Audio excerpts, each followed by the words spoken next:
Si puedes, pásame A ver, ya el... estamos en vivo. Pues muchas gracias a quienes nos siguen, a quienes se empiezan a conectar de las diversas plataformas en las que estamos transmitiendo en vivo con A Tiempo Noticias en vivo. Y pues esta tarde, miércoles, tenemos a un invitado que es de mis favoritos, Adolfo Díaz Fernández. Ya lo conocen ustedes, ya ha estado con nosotros antes hablando sobre pues geopolítica.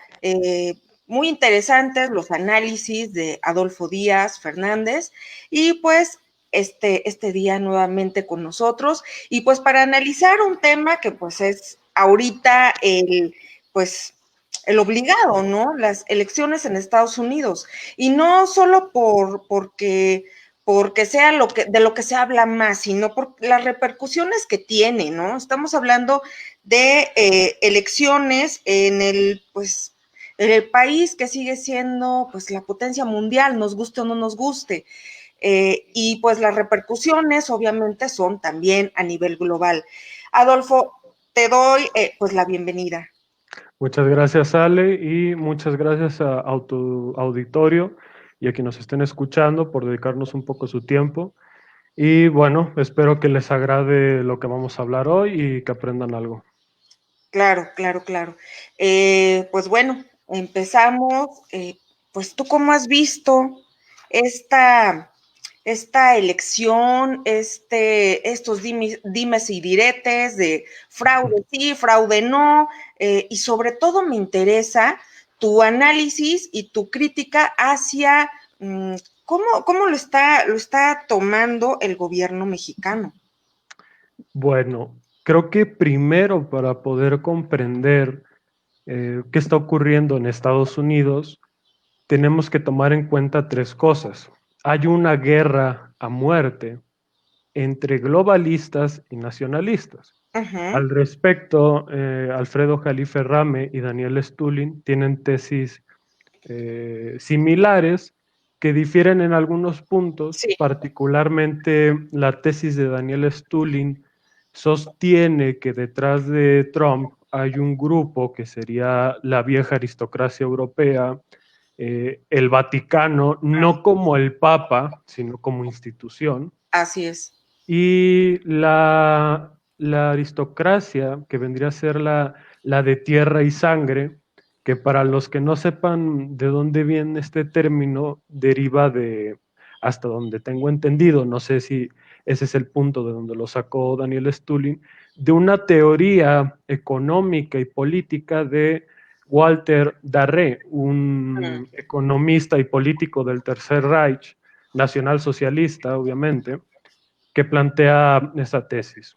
Bueno, eh, hay que tomar en cuenta también que se sustenta o se demostró que Daniel Stulin tiene algo de razón en el momento en que Fox News sacó a Televisión Nacional, obviamente en Estados Unidos, un fragmento de la carta de Monseñor Vigano, en donde se dice, creo que lo más dramático, donde habla de la imposición de un nuevo orden mundial, que Donald Trump ha sido el único que se ha opuesto a esto, y que se trata de una lucha entre los hijos de la luz y los hijos de las tinieblas. Ujú.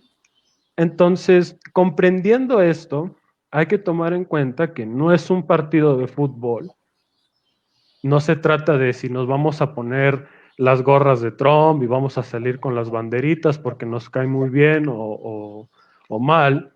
Y Claro. tampoco es una elección más, porque hay muchos discanalistas que están hablando de que, mira, Bush ya le dio la espalda a Trump.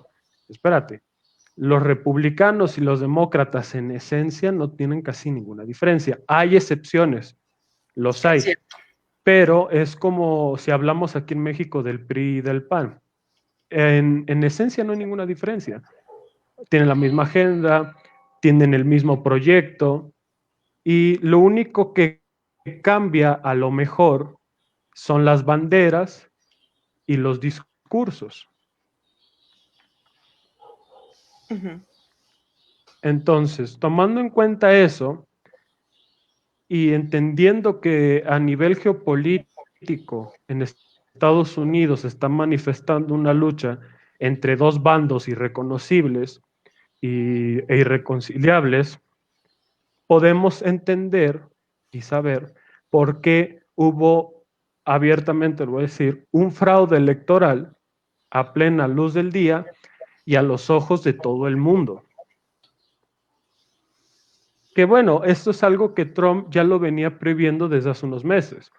Tiene Así es. varios, tiene varios tweets hablando sobre el fraude de correo por correo. Incluso el fiscal general de Estados Unidos ya lo había puesto sobre la mesa.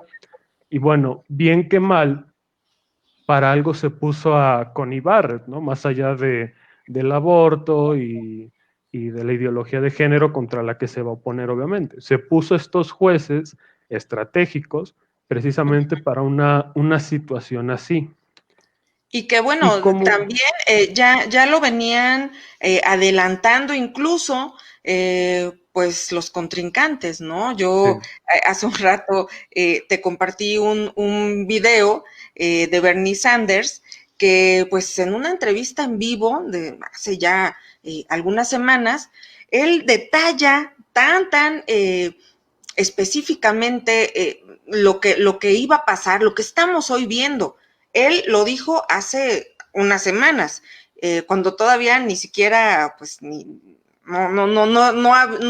era todavía el tiempo de la elección. Entonces, yo creo que los dos bandos ya sabían a qué se atenían, ya sabían lo que iba a pasar, ¿no? De alguna forma. claro, la puesta en escena ya estaba, incluso Jalife, y creo que fue contra Ifo la que replicó la columna, habló de que tanto Hillary Clinton, que es la que verdaderamente se podría decir que está mandando en el partido demócrata, obviamente arriba tiene a sus testaferros, que son George Soros y compañía, pero Hillary Clinton ya había dicho que en la elección la situación tenía que alargarse. Dice, por ningún motivo Biden tiene que aceptar una victoria de Trump, tiene que esperarse a que se termine el conteo de votos, ¿sí? Porque probablemente, según ella, se iban a tardar en llegar y entonces la elección se tenía que alargar. Y si los colegios electorales le daban el triunfo a Trump, Biden tenía que resistir. Esas fueron las palabras de Clinton, creo que algo así como un mes antes de las elecciones. Ujú. Y con esto se cayeron las máscaras, que es algo con lo que varios venimos insistiendo en redes sociales. Claro. Si no nos quedaba claro quién era quién en la política a nivel nacional e internacional, ahora sabemos quién es quién y hay que anotar sus nombres, porque cuando esto suceda, digo, cuando esto pase, probablemente si en un caso hipotético llegara a ganar Trump, es decir, le dieran la victoria en la Suprema Corte, probablemente muchos de estos se van a esconder y se van a retractar y van a volver otra vez a hacerse pasar o por nacionalistas o por patriotas o porque están a favor de Trump. Hay que anotar sus nombres y tenerlo en claro. Y bueno, es un fraude electoral, pero es también un golpe de estado mediático, porque no hay resultados oficiales. Hasta el 14 de diciembre, si no me equivoco, se va a decir quién va a ser el próximo presidente de los Estados Unidos. Sin embargo, para CNN, ¿no? Y la BBC y para los más media, ¿no? Los medios masivos de desinformación, Biden es el presidente electo. Es su presidente electo, ¿no? Biden es el presidente electo de la CNN. No, y sabes qué, ya hasta están prácticamente asusando a, pues bueno, en este caso al presidente Andrés Manuel López Sí. Obrador, ¿no? Para que de una vez ya diga que pues felicita al supuesto presidente virtual, o no sé ya cómo decirle a este señor, ¿no? Cuando todavía el proceso pues está empezando, ¿no? Legalmente, apenas está empezando, es obvio que se va a definir en tribunales y pues quién sabe cuánto tiempo se lleve. por más que les duela a algunos, también supuestos analistas que hacen más bien análisis desde la banqueta, ¿no? Que López Obrador no reconozca a Biden, la actitud de López Obrador, en este caso lo tenemos que decir, ha sido prudente y paciente, tomando en cuenta de dónde viene, ¿no? Que es de la vieja clase política del PRI, y que sufrió por lo menos 2 fraudes. Él sabe perfectamente cómo opera un fraude, cómo se lleva este proceso y cuánto tiempo puede tardar. Entonces, López Obrador, aunque a algunos les moleste que lo diga, no es ningún tonto, ¿no? Claro. Entonces, hizo bien su jugada en este caso. De hecho, acabo de publicar en Twitter una nota muy interesante de que al parecer Marta Bárcena, la embajadora de México en Estados Unidos, quiso hacer como de mediadora entre el equipo de Biden y López Obrador para concretar una llamada entre los dos.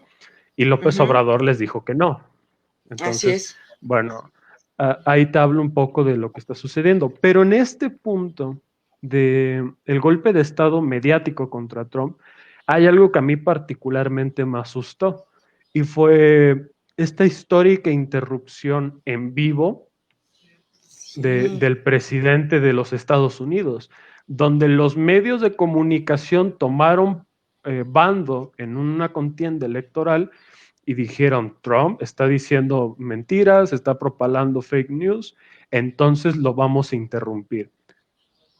Y esto también pasó en Fox News que se supone está alineada a Trump, ¿no? Que es lo que se dice, también dio por ganador a Biden. Se ha ido retractando y cambió un poco el discurso, pero también lo tiene como presidente electo. Y esto sucede, ¿sí? Porque solo 4 personas o grupos controlan en realidad los medios masivos de comunicación en Estados Unidos. Antes eran 5, pero recordemos que Disney compró recientemente Fox.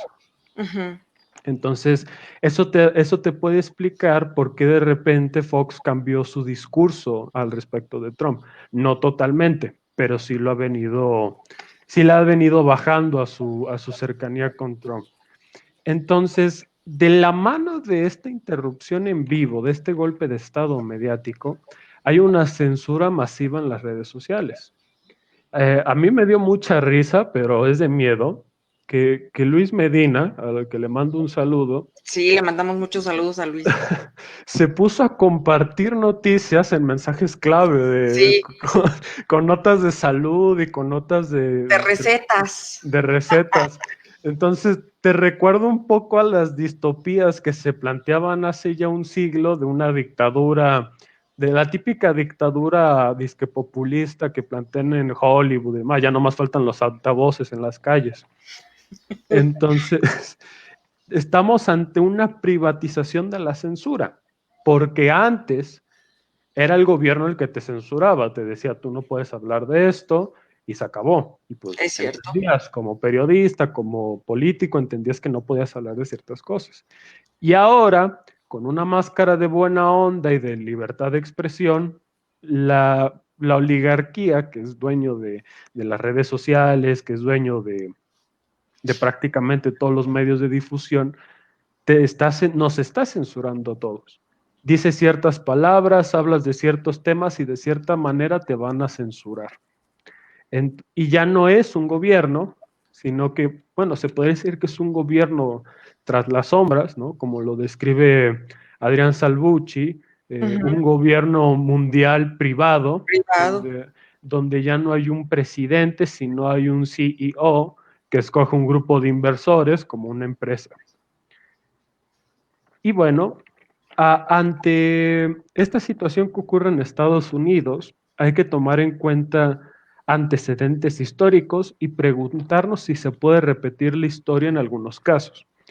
El primer antecedente histórico que tenemos es el de 1860, en la elección en donde participaron 4 candidatos, pero solo contaron 2, Lincoln y Brick Wright. Ay, disculpen mi inglés, no, no lo pronuncio bien. Pero bueno, en esta elección, obviamente Lincoln ganó por una abrumadora mayoría, pero su contrincante era el representante del Partido Demócrata del Sur. Ujú.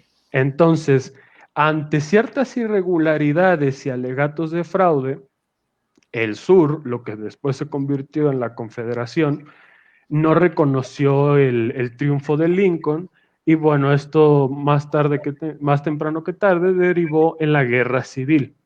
Aquí hay que hacer una explicación breve. Mucha gente cree que la guerra civil de Estados Unidos se dio simplemente para liberar a los esclavos negros. Ujú.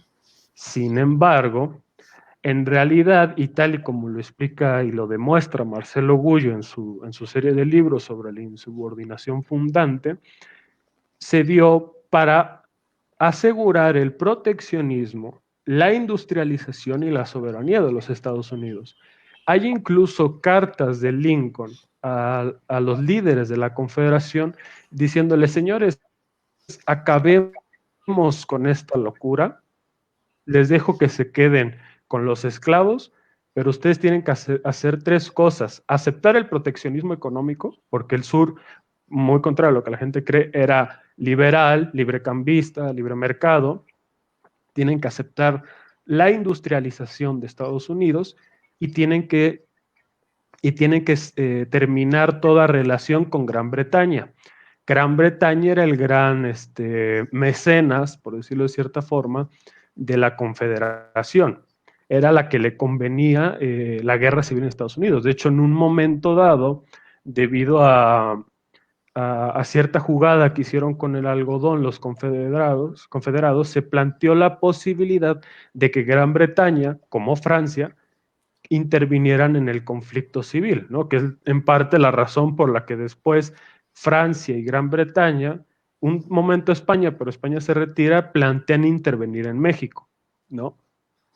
Y bueno, el resultado fue gana la unión, se impone el proteccionismo económico, se impone la industrialización y el nacionalismo de Estados Unidos, y Lincoln es asesinado. El segundo antecedente que tenemos que tomar en cuenta es la destitución y derrota de Herbert Hoover en la crisis del 29, ¿no? El crack del 29. Al respecto, Salvador Borrego escribe que si bien Hoover no se opuso a la masonería y a sus planes, tampoco les dio fuerza y les permitió continuar, razón por la que después lo terminaron tumbando. La oligarquía financiera internacional provocó la quiebra de Estados Unidos para desprestigiar al nacionalismo que representaba en ese momento Hoover y propiciar el ascenso de Roosevelt. Entre otras cosas, porque era necesario salvar a la Unión Soviética. Era necesario apoyarla para que pudiera levantarse, porque de otra forma no se hubiera podido dar la victoria del 45 que derivó en la globalización, básicamente. Hoy habría que preguntarnos, esa potencia roja, esa potencia comunista que está en ascenso y que hay un grupo en Estados Unidos que está interesada en hacer que se levante y que siga haciéndose más fuerte, ¿será China? Y bueno, si me permites, me gustaría leer unos fragmentos del libro de Salvador Borrego, en el que dice, resulta que en los últimos años, la administración del presidente norteamericano, Calvin Coolidge, el movimiento político masónico había perdido influencia en los altos círculos de la Casa Blanca. Este fenómeno se acentuó a principios del 29 al subir el presidente Herbert Clark Hoover, que si no se oponía a los planes internacionales de ese movimiento, por lo menos no se prestaba a desarrollarlos. Esto implicaba que un cambio fundamental en la alta política de Norteamérica estaba ya iniciándose. El movimiento secreto preparó entonces una gran contraofensiva. Los magnates Baruch, Warburg, Schiff, Goldman, Morgan Jr., Rockefeller y otros más, mediante el poderoso instrumento de sus consorcios bancarios, que lo que Salvador Borrego denomina supercapitalismo, aceleraron vertiginosamente la circulación del dinero y luego la detuvieron bruscamente, con lo cual provocaron en octubre y en noviembre del 29 un cataclismo económico y sumieron a Estados Unidos en la quiebra. Fue una tremenda reacción en cadena. Bueno, hay un punto que podemos relacionar aquí con Trump, y es que lo preguntó, bueno, al primero que yo le vi preguntarlo fue a Lucas Carena, que dijo, ¿no será acaso que la llamada pandemia era necesaria para justificar lo que le acaba de pasar a Trump? De que de alguna forma tuviéramos que sumarle o embarrarle muertos a Trump. Sí, también escuché eso y sí, la verdad es que te deja pensando porque si un presidente en los últimos tiempos no ha propiciado ninguna guerra, pues ese ha sido Donald Trump. O sea, no se le pueden achacar muertos a Donald Trump. Y pues les queda muy bien lo del COVID, ¿no? Porque ahora, este es muy cómodo decir, pues es que como no, pues si ha generado no sé cuántos miles y miles de muertos por llevar mal la estrategia de la pandemia. Así es. Y de hecho, al respecto de que Trump no haya declarado ninguna guerra, hay un tercer antecedente histórico que hay que tomar en cuenta.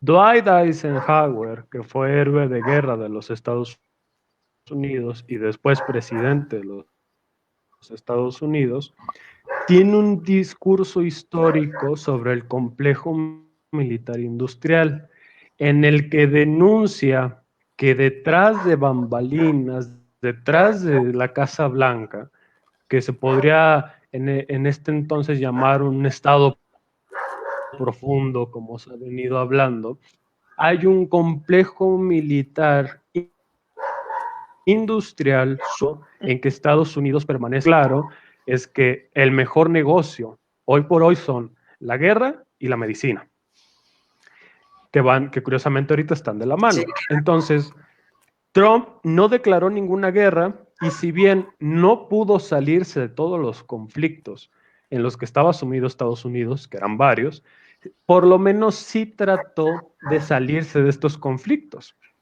Y bueno, a diferencia de Trump, Biden es un viejo halcón del Pentágono. Recordemos que desde los 80s Biden ya alentaba la guerra en todos lados.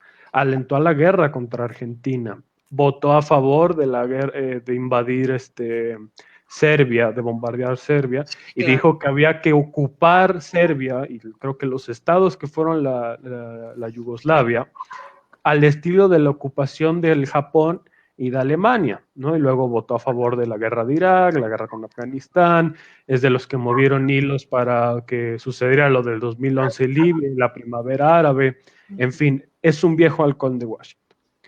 El cuarto antecedente que tenemos que tomar en cuenta es la elección de Kennedy y Nixon. En esta elección hubo un papel decisivo por parte de las mafias de Estados Unidos, la mafia italiana, la mafia irlandesa, a la que recordemos pertenecía, no sabría decirte si toda la familia de los Kennedy, el clan Kennedy, pero por lo menos una parte de los Kennedy era parte de esta mafia irlandesa. El padre de Kennedy, si no me equivoco, fue capo de esta mafia. Entonces hubo un papel decisivo de estas mafias para elaborar lo que en su momento se consideró un fraude contra Nixon, porque Kennedy tenía la misión, por decirlo de alguna forma, de facilitarle el camino a ciertas mafias, a ciertos grupos. Y obviamente Kennedy no lo hizo. Tan es que no lo hizo que él, poco antes de morir, tiene un discurso también histórico sobre las sociedades secretas, en las que advierte, muy al estilo de Eisenhower, que detrás de la Casa Blanca, un estado profundo, tras bambalinas, opera y dice, esta gente no les gustan las elecciones, optan por la subversión, no le gustan las invasiones al día, sino que optan por la guerrilla nocturna. Bueno, hoy lo vemos perfectamente con Trump, ¿no? Y todos estos desmanes que ha provocado Claro. lo que yo llamo la horda del Partido Demócrata. Y Kennedy también fue asesinado, que todavía no se sabe si fue por cierto conflicto con la Reserva Federal o porque no cumplió con ciertos tratos, en fin. El punto es que fue asesinado. Y luego tenemos un escenario que también ya lo ha planteado Jalife, son dos en realidad, el escenario Nixon y el escenario Reagan, que son antecedentes. Nixon, como recordarán, es destituido tras el escándalo del Watergate, en el que supuestamente estaba espiando a la oposición, cosa que más bien le podría quedar mejor a Obama, pero esa es otra historia. Y Reagan, después de ser grabado hablando en supuesta privacidad y confianza con sus cercanos, hace ciertos comentarios respecto a la política de Estados Unidos en Medio Oriente y dice palabras más, palabras menos, que no entiende por qué Estados Unidos tiene que ir a matarse o a morir por Israel. ¿Por qué tenemos que tener una flota cuidando a Israel? Y bueno, a Reagan le pusieron un balazo saliendo de un edificio y como que le ayudó a pensar mejor, ¿verdad? Entonces, ahora tenemos que pasarnos al espectro de la geopolítica de las elecciones en Estados Unidos. Primero, ¿cuáles son sus repercusiones en México? Y no solo en México, sino en el mundo. Si gana Trump, Hispanoamérica tendrá una nueva oportunidad de llevar a cabo su insubordinación fundante. ¿Por qué? Porque Trump está a favor del proteccionismo económico, está a favor del nacionalismo económico y lo que se puede denominar un nacionalismo cultural y político. Y además se va a enfrascar en una batalla probablemente a muerte contra China. Esto nos permite a nosotros, como han explicado varios, que mientras los leones se están matando, nosotros podemos, debajo del agua, empezar a maniobrar, cosa que con Biden no puede ocurrir. Va a haber un freno a la socialdemocracia y al neoliberalismo, y por ende hay un freno, como lo hubo durante estos 4 años, a la política de halcones y sopilotes. Hay un empuje nacionalista en Occidente, que lo vimos en Europa, que lo vimos en Hispanoamérica, incluso en algunos lugares de África y de Asia hubo manifestaciones a favor de Trump, que eso te habla del alcance que tiene este movimiento político que empezó el presidente de los Estados Unidos. Y bueno, para resumirlo, podemos decir que Trump es tiempo, porque representa un obstáculo para la agenda del transhumanismo, para el gran reseteo económico que están ya preparando y para la Agenda 2030, ¿no? Del animalismo, el cambio climático, lo que se denomina como el cisne verde.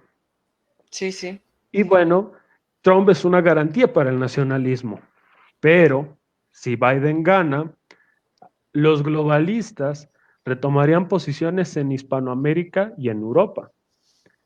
Habría un nuevo empuje y más combustible para la socialdemocracia y el neoliberalismo.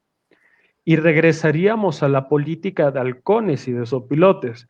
Aquí podemos preguntarnos, ¿habrá una intervención en Venezuela con Biden? Que por cierto Maduro y el castrismo están muy felices de que haya perdido Trump supuestamente. Habrá con esto una primavera latinoamericana, que es algo de lo que ya se viene hablando desde hace tiempo y que Trump, por obvias razones, paró porque no le conviene, Claro. pero puede que regrese, se puede dar. Habrá Y una guerra con Irán. apuntando a esto, lo comentaba yo en alguna ocasión con Luis Medina, es claro en estos momentos cómo quienes están organizando todas estas revueltas sociales en América Latina, en Sudamérica, en parte de Centroamérica, pues no es Donald Trump, es el No, otro grupo. así Ahora es. Donald Trump está muy, muy enfrascado más bien en los asuntos internos, en los asuntos propios, y que no tiene como mucho sentido que fuera a armar borlotes por otro lado, si no es más bien esta otra parte del globalismo que está intentando ahí socavar pues los gobiernos y a lo mejor distraer tal vez al mismo gobierno de Donald Trump con esas situaciones, ¿no? Así es. Y de hecho, de la mano de eso, nosotros en México tendríamos que estar muy preocupados. Claro. No se nos olvide que fueron los Clinton los que promovieron a García, a Genaro García Luna, como el superpolicía de Felipe Calderón y que promovieron la llamada guerra contra el narco. ¿Se podrá repetir ese escenario ahora con Clinton de nuevo en el poder? Ojalá que no, pero más vale tenerlo en cuenta. Y bueno, obviamente Biden representa un avance importante para el transhumanismo, el gran reseteo económico y la Agenda 2030. Lo ha dicho en los dos debates que hubo, él va a promover energías renovables, él va a promover la agenda del cambio climático, lo apoya Greta Thunberg, es decir, está plenamente metido en eso.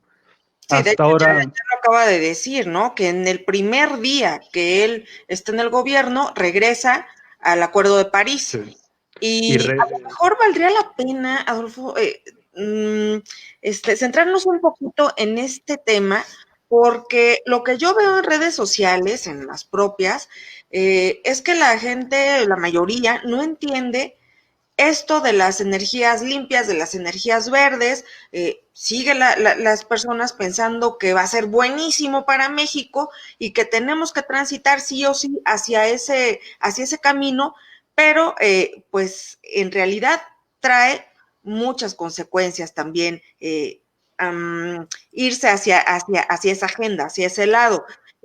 Cuestiones que incluso pues lo hemos leído en poquísimos artículos que sí tocan el tema, pues supone mm, endeudamiento. Incluso lo han dicho desde Estados Unidos, supone endeudamiento y muy importante para el gobierno de Estados Unidos volver a esta agenda verde porque pues hay que cambiar un montón de cosas, desmantelar un montón de cosas también, ¿no? En general, pues toda la industria, buena parte de la industria.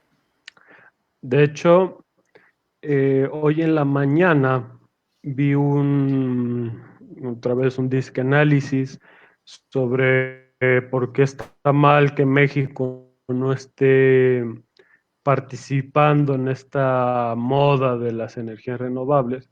Y yo le dije a la persona que hizo ese análisis, bueno, se te olvida que China, Europa, Estados Unidos y la India, que se supone son los que están ahorita al frente de todo de esta moda, son países que están industrializados. Es decir, Claro, son países que no tienen ningún problema en algún momento en destinar de recursos, porque los tienen, para empezar a producir molinos de viento y tecnología de este tipo. México no lo tiene. Entonces, las energías renovables son muy caras, implica, como dices, endeudamiento.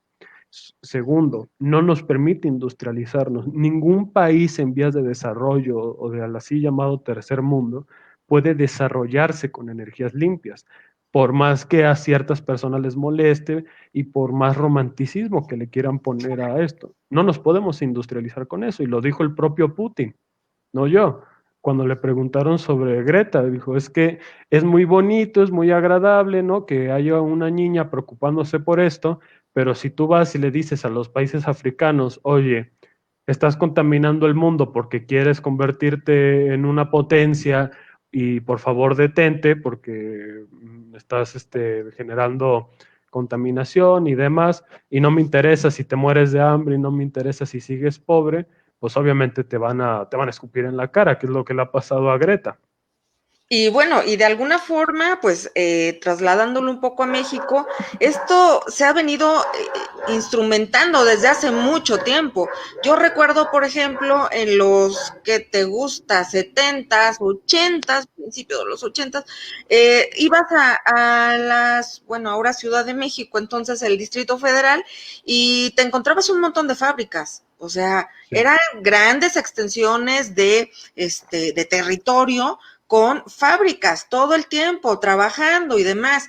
Y esto, pues ahora ya no lo ves. Entonces, yo creo que de alguna forma, pues es como ponernos el pie en el cuello para, pues, no salir adelante, para volvernos dependientes de otros países, pues para comprar lo necesario y nos vamos a quedar como simplemente, pues, no sé, maquila, nos vamos o para dar a los demás países materia prima nada más, no sé, o sea, es como que cavar tu propia tumba, ¿no? Claro, y parte de lo que quieren estas personas es que Hispanoamérica se mantenga como este productor gigante de materia prima, que no puede industrializarse y que no solo no puede, sino que no debe, porque antes el discurso era que si tú te querías industrializar, o eras fascista, como le dijeron a Perón, o eras comunista, como se empezó a decir recientemente, y bueno, el discurso después va a ser que estás contaminando el medio ambiente, que eres un inconsciente, que no estás con las modas, que es un poco lo que le han venido diciendo a López Obrador, como si uno tuviera que gestionar un país basándose en modas, ¿no? Claro. Sí, sí, sí. Mira, quiero leerte aquí unos mensajes que ya tenemos. Nos dicen que las revueltas en Sudamérica son financiadas por los globalistas y ejecutadas por cubanos y venezolanos, el Foro de Sao Paulo principalmente. ¿Cómo ves esto, Adolfo? Pues se plantea ya desde hace mucho que evidentemente Cuba, muy a pesar de si se puede tener simpatías o no con el fallecido Fidel Castro, se convirtió en un momento dado en una especie de brazo armado y secreto de cierto grupo, que se puede decir hoy que es el globalismo, que precisamente se encargó de promover guerrillas, de promover revueltas sociales. Incluso a Perón, hay que recordar, le hicieron algo similar con montoneros, asesinando a Rucci y, y poniendo en una situación de jaque a Argentina. Entonces, sí, de hecho, si vemos gran parte de las revueltas supuestamente indigenistas que están habiendo en Sudamérica, las está promoviendo la así llamada izquierda latinoamericana. En Argentina, el problema de los mapuches lo financia Gran Bretaña y lo promueve tanto ahora la izquierda como la llamada derecha también. Son como los operadores, ¿no? El dinero viene de fuera, pero pues ellos son los operadores de toda esta desestabilización. Claro. A ver, por aquí nos dicen, Sergio Valderrama dice que cuando vamos a poner la entrevista, que no sale el video. También Marco nos está diciendo que no Sí. sale el video. No lo sé, yo aquí lo estoy viendo, pero en cuanto termine, lo subimos. Por supuesto que sí, para que puedan verlo. Parece, según Marco, parece que es un problema de YouTube. O sea, Ah, ok. se cayeron misteriosamente los servidores. Ah, sí, ya me están diciendo aquí que se acaba de caer YouTube a nivel mundial. Mira nada más qué casualidad, ¿verdad? Veto a saber qué va a pasar, porque acuérdate cuando Sí. recientemente se cayó Twitter también a nivel mundial, fueron que como un día completo, no lo sé bien, no recuerdo, pero ya cuando se restableció, ya teníamos otros algoritmos y ya teníamos otras cosas. Entonces, a ver qué pasa. Valentín Aguilar nos manda saludos. Te mando saludos, Valentín. Y bueno, aquí está este asunto, ¿no? De YouTube. Pues en cuanto podamos, pues lo subimos a YouTube, pero por lo pronto se está viendo en vivo en Periscope, a través de Twitter también, y bueno, pues Facebook Live. Pues seguimos, Adolfo. No recuerdo exactamente ya en qué punto estábamos, pues creo que las revueltas, ¿verdad? Y pues más bien yo quisiera preguntarte sobre este asunto, tú ¿cómo ves este asunto de estos personajes que pues salen a felicitar muy prematuramente a John Biden, entre esos que a mí me sorprenden, pero debe de tener alguna lógica, Benjamín Netanyahu, Ivana Trump, que pues es la ex esposa de Donald Trump y es la mamá también de Ivanka, y Christopher Landó, el embajador de Estados Unidos en México. ¿Hay deslindes o es preparado o qué está pasando? ¿Por qué estas personas, bueno, Benjamín Netanyahu reconoce a Biden como el presidente, pero las otras dos personas mandan mensajes como a Donald Trump, como diciéndole, pues ya bájate, ya deja esto ahí y pues a lo que sigue. Bueno, primero, para los felicitadores prematuros, como bien los llamaste tú y como bien los llamó Beatriz, voy a nombrar algunas cosas. Primero, Rusia no reconoce a Biden.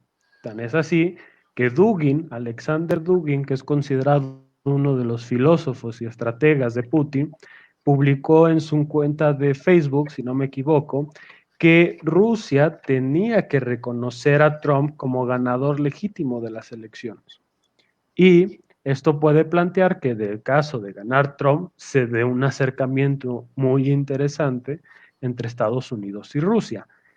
La Ajá. República Popular de China, que apoya a Biden, tampoco reconoce a Biden. De hecho, el yuan se recuperó, tuvo su mejor momento en 2 años. Y bueno, hay que recordar que hay una relación corrupta y muy turbia entre el Partido Comunista de China y Hunter Biden, ¿no? Con la laptop de la muerte. Brasil no reconoce a Biden y Bolsonaro se le puso el brinco a Biden. Lo retó respecto al tema del Amazonas. México tampoco reconoce a Biden. De hecho, AMLO se mantiene firme en su postura, muy a pesar de las presiones de los medios de comunicación, los hijos putativos de la globalización y la así llamada clase intelectual mexicana, que están desesperados porque AMLO reconozca a Biden. Y es que, como dijimos, las máscaras se cayeron. Estamos viendo quién es quién. Incluso dentro de la llamada cuarta transformación, Porfirio Muñoz Ledo está criticando a López Obrador porque no felicita a Biden. No tiene por qué felicitarlo si el resultado todavía no es oficial. Claro. Y además me parece que pues esta prudencia, que sí es necesaria, es inteligente en el sentido de que es el país vecino. Imagínate nada más si empiezas ahí con encontronazos, Así solitos, es. solitos, así como ponernos la soga al cuello, ¿no? Creo que es inteligente que en este caso a mí sí me parece muy adecuada la estrategia de López Obrador de mantenerse neutral y decir, pues, vamos a esperar a los resultados, porque si fuera como pues todos los progres quisieran, imagínate que sí quede realmente Donald Trump ahí va a haber un encontronazo. Y con Biden, pues es que en realidad no se Así puede tener como, es. como mucha confianza a la política de Biden cuando, pues como tú bien lo decías, una de sus estrategias seguramente va a ser pues incendiar a los países de Centro y Sudamérica, ¿no? Incluyendo México. Entonces, no puedes así como llegar y abrazarlo, ¿no?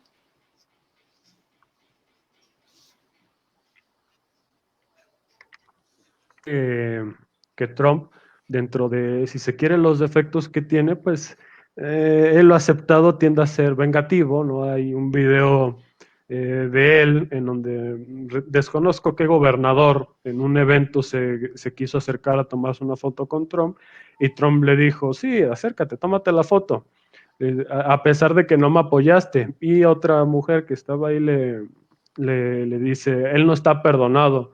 Y Trump contesta así en voz baja, yo nunca perdono. Entonces, Bueno, bueno, hay que tener en cuenta eso.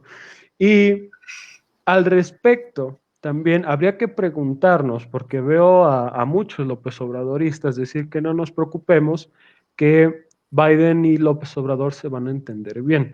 Yo preguntaría, ¿de verdad se puede plantear ese escenario?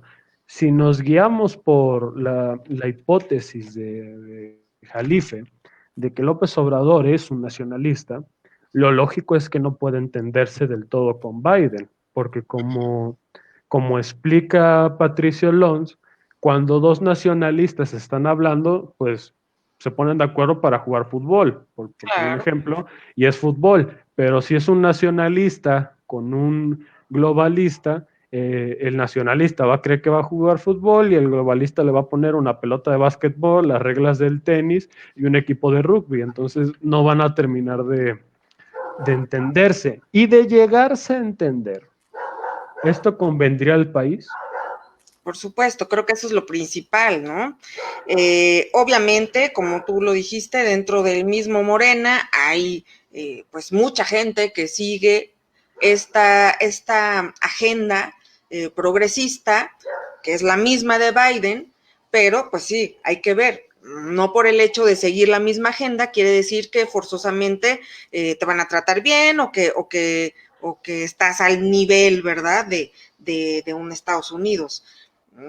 Vamos, eso yo creo que de pronto se pierde un poco de vista.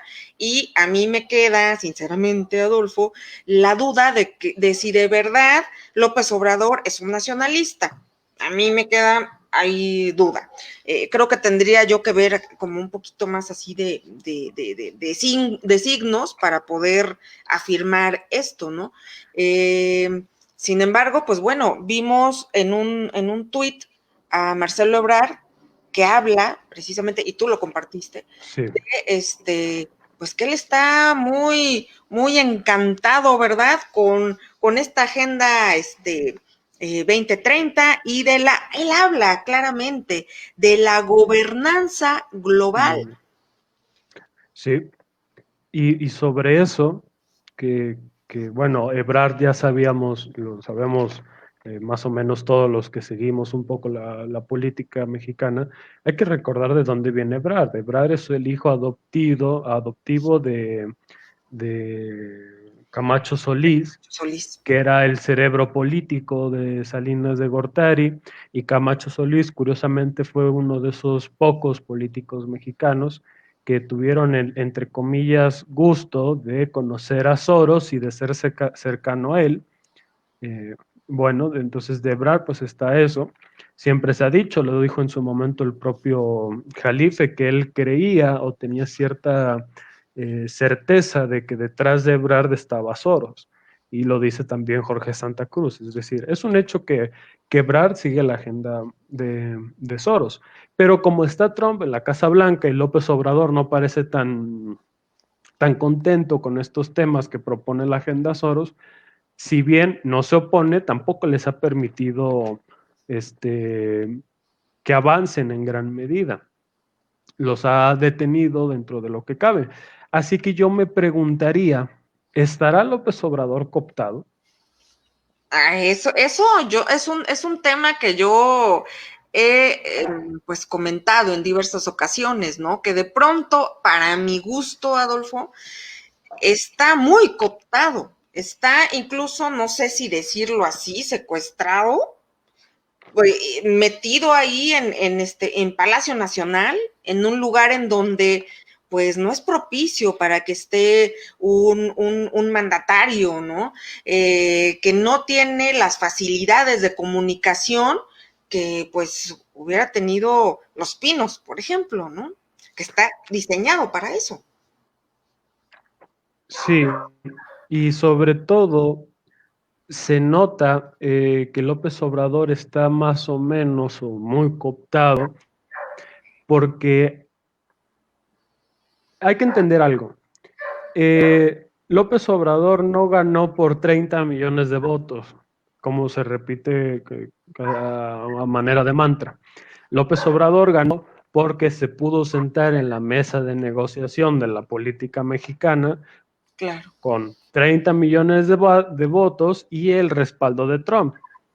Recordemos que una hora, 30 minutos antes de que el INE diera resultados oficiales, Trump, el único candidato de las elecciones del 2018, que durante los debates dijo, yo me voy a sentar a negociar con Trump, yo no me voy a pelear con el presidente de Estados Unidos. Mientras que a Naya le salió lo nacionalista, ¿no? Que no sé de dónde le salió, de que vamos a exigirle a Estados Unidos que haga esto, que haga lo otro, en fin. Entonces, también... Oye, pero también, Adolfo, aquí interrumpiéndote un poquito, también se sentó con BlackRock. O sea, Sí. eso también no, hay que pues, tenerlo por ahí en la mira, ¿no?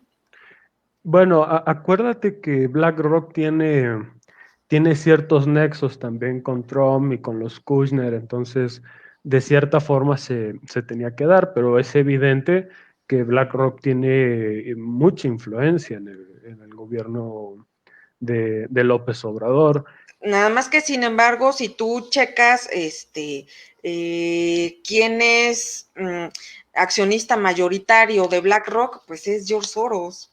Entonces, ahí está ese problema del que todavía no salgo yo.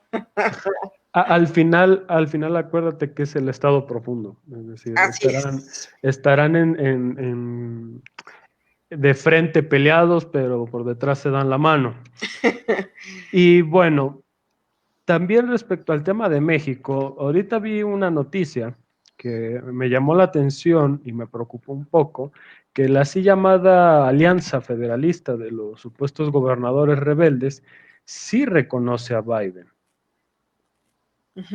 Entonces, yo planteo, no voy a dejar esta hipótesis en el aire para desarrollarse después, se podrá dar porque, como ya veníamos varios diciendo, incluyendo Daniel Stulin, incluyendo Alfredo Jalife, como hay dos presidentes y dos resultados electorales, no se puede plantear un escenario, tal vez, en el que ciertos gobiernos y ciertos entes terminen aceptando a uno y otros al otro, y entonces que se divida de cierta forma Estados Unidos si se plantea su balcanización, y esa balcanización no se podría contagiar de cierta forma a México, porque recordemos que la guerra civil que tuvo México a la par de la guerra civil de Estados Unidos, en parte fue por eso. Los franceses venían a apoyar a los confederados para recuperar Luisiana, y Sí. el imperio de Maximiliano tuvo un acercamiento muy importante con los confederados, mientras que Juárez era pues, el perro bravo de la Unión Americana. Claro. Y bueno, ahora sí, volviendo al tema de Netanyahu, que fue, creo que para sorpresa de muchos, Salvucci, lo escuché hoy, dice que como tal no reconoció a Biden, sino que simplemente lo felicitó. Y que entonces más bien fue educado, sí fue cortés, porque al final del día, bueno, Israel está con el que gane, ¿verdad?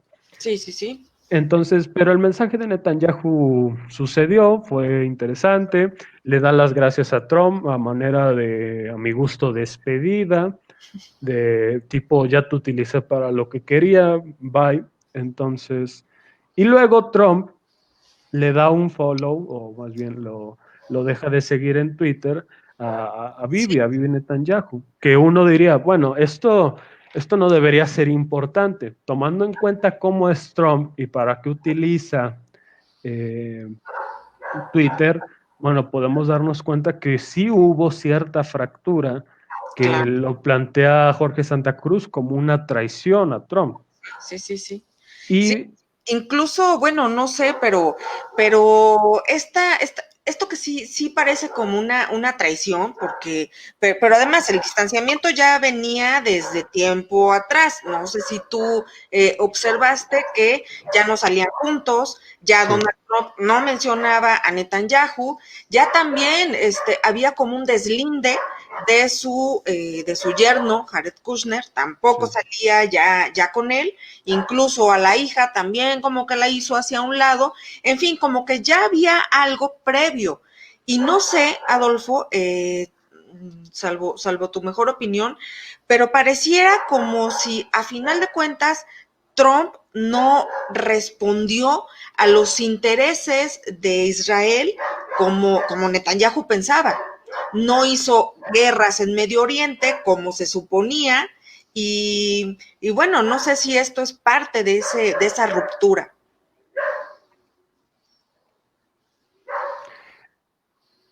Pues yo también lo estuve pensando porque varios hemos sostenido durante estos 4 años que, que Trump, debido a su evangelismo y a su posición como presidente de Estados Unidos, pues era leal al Estado de Israel y al sionismo. Ujú. Pero sucede esto y entonces empieza a tener sentido de que en realidad el que está detrás de Trump no es el sionismo, sino que es lo que venimos hablando, el Vaticano y esta aristocracia europea de sangre y tierra. Y se entiende desde este punto de vista por qué se da esta traición o esta fractura.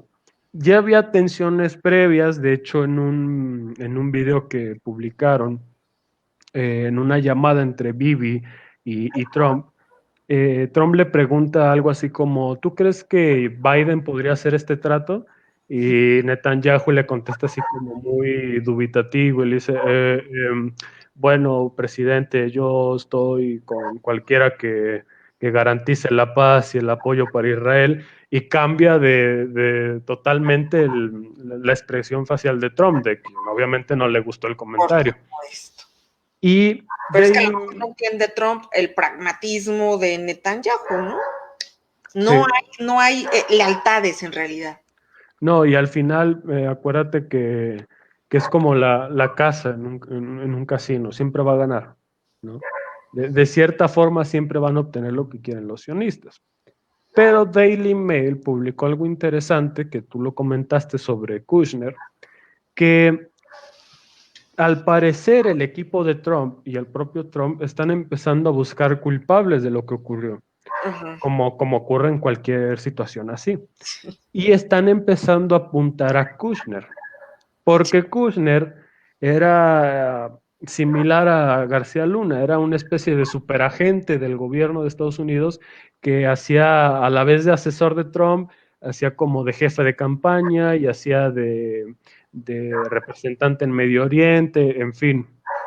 Y entonces Kushner de repente en ciertos momentos de la elección no quiso salir con Trump, no se quiso involucrar mucho en la elección. Por ahí hay rumores de que recibió la llamada de un político importante del Partido Demócrata y le dijo a Kushner, si no cambias la estrategia vamos a perder, ¿no? Y entonces se puede dar una situación, pregunto, ¿podrá ser este el fin entre la alianza de los Kushner y los Trump? Porque recordemos que en la política todavía se manejan ciertas cosas muy medievales. Entonces, hay una alianza por medio del matrimonio entre Ivanka y Jared, entre los Kushner y los Trump, que como recordarán algunos, en la antigüedad, bueno, más que en la antigüedad, en décadas pasadas, habían sido rivales férreos, ¿no? En el negocio de los inmobiliarios en Estados Unidos. Y bueno, creo que sería todo respecto a ese tema. Al final, Biden ya dijo que no va a cambiar la situación de Jerusalén y obviamente, pobrecita Palestina, pierde en una victoria eventual de Biden, pero también pierde, por lo menos ahorita eso parece, en una victoria eventual de Trump, aunque Trump hasta dentro de lo que cabe trató de mediar entre Israel y Palestina para de alguna forma resolver ese conflicto. Claro, muy bien. Pues Adolfo, llegamos a la hora y pues bueno, nos tenemos que despedir y yo pues agradecerte muchísimo esta oportunidad de volver a platicar contigo, de tratar estos temas tan interesantes y desde la perspectiva de alguien como tú, que es además una persona pues que lee mucho, muy informado y sobre todo pues bastante imparcial, que eso a mí me encanta. Pues muchas gracias, Ale, a ti de nuevo por la oportunidad y el espacio, y a los que nos están escuchando y que estuvieron toda esta hora con nosotros por dedicarnos un poco de su tiempo. Espero les guste, de verdad, y que se lleven algo, aunque sea para pensar el día de hoy. Y es necesario, ya, desde ya, empezar a pensar diferente, no creer en toda esa bola de cosas que nos dicen los medios de comunicación masivos, estas grandes corporaciones, porque son eso, Adolfo, son corporaciones, es gente que tiene intereses y los estamos viendo hoy, bien claro, más claro no puede ser. Entonces, si no despertamos ya, en estos momentos, y vemos cómo se están quitando las máscaras todos esos políticos y todos esos analistas y todos esos periodistas y reporteros y demás, creo que no lo vamos a hacer tan fácilmente en otro momento. Sí, para terminar y acotando un poco a esta última conclusión o opinión, voy a citar a Salvucci, que constantemente repite, hay que dejar de pensar con el cerebro ajeno y comenzar a pensar con el cerebro propio. El problema es que a veces uno necesita que le den bofetadas para comenzar a pensar con el cerebro propio. Oye, tú, pero pues no, a nosotros no nos dieron bofetadas, más bien. Yo creo que es un ejercicio, sí, complejo, pero de estar analizando, de estar viendo diferentes medios de comunicación, no creerles todo, pero sí estar checando fuentes, incluso pues que uno se imaginaría que existen, ¿no? Hay medios de comunicación, poquitos, pero sí los hay, que te cuentan cosas de diferente ángulo, de Así es. diferente perspectiva, y pues sí es cierto, es un trabajo difícil, pues estar encontrando ahí las conexiones, hilando, pues cómo se teje todo esto, estarlo analizando, estarlo viendo, pero cuando ya aprendes a hacerlo, creo que es un poco menos difícil, ¿no? Encontrar pues la verdad. Sí, solo que cuando dijo bofetadas, no es literalmente, sino en sentido de que uno sufre cuando se da cuenta que muchas cosas de las que creo veía no son realidad. Ah, no, claro que sí, eso sí, sí. Se te cae todo lo que tú ya habías armado y lo que pensabas, pero bueno, cuando se te cae y dices, pues es que no tenía mucho sentido estar creyendo estas tonterías. Entonces, ya, empiezas a pensar distinto. Así es. Adolfo, te agradezco muchísimo que hayas aceptado esta invitación y pues a las personas que nos hicieron favor de seguirnos, de vernos, de estar con nosotros esta hora, también les agradecemos muchísimo. Y bueno, pues no queda más que despedirnos.